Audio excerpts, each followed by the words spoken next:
UP सरकार में अपराधियों पर लगाम कसने के लिए बुलडोजर एक्शन शुरू किया गया, लेकिन बाद में ये बुलडोजर सरकार विरोधियों के खिलाफ हथियार बन गया। विरोधियों को डराने के लिए बुलडोजर का सहारा लिया जाने लगा। बाद में यूपी सरकार की पॉलिसी देश के दूसरे बीजेपी शासित राज्यों तक पहुंच गई और नाम दिया गया बुलडोजर जस्टिस। लेकिन इस पर सुप्रीम कोर्ट ने रोक लगा दी और किसी का मकान ध्वस्त करने से पहले प्रक्रिया तय कर दी गई।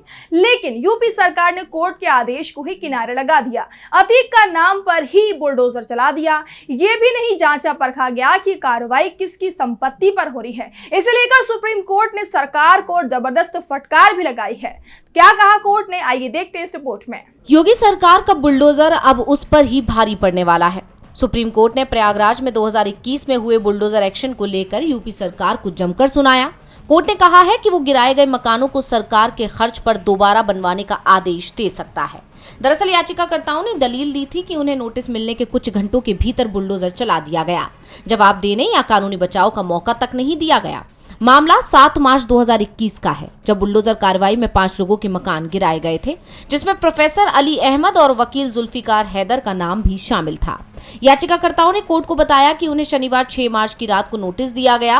हालांकि नोटिस पर 1 मार्च की तारीख लिखी थी। 7 मार्च को रविवार था, कोर्ट जाने का मौका ही नहीं था और सुबह बुलडोजर से मकान ध्वस्त कर दिया गया। याचिकाकर्ताओं ने कहा कि जिस जमीन पर ये मकान बने थे वो लोग उसके लीज होल्डर थे। प्रशासन ने उस जगह को अतीक अहमद से जोड़ते हुए ये कार्रवाई की थी। सुप्रीम कोर्ट में सुनवाई के दौरान जस्टिस अभय एस ओका और एन कुटीश्वर सिंह की बेंच आनन फानन में मकान गिरा दिए जाने को गलत करार दे रही है। जस्टिस ओका ने कहा कि क्या आपको पता है कि संविधान में अनुच्छेद 21 यानी जीवन का अधिकार जैसा भी कुछ है। जिस तरह का ये मामला है उसका एक समाधान ये हो सकता है कि हम सरकार के खर्च पर इन मकानों को दोबारा बनवाएं।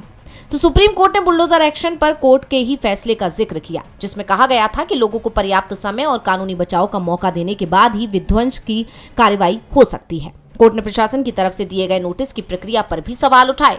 पूछा कि जो तय प्रक्रिया है उसे क्यों नहीं अपनाया गया। डीवी लाइव की रिपोर्ट।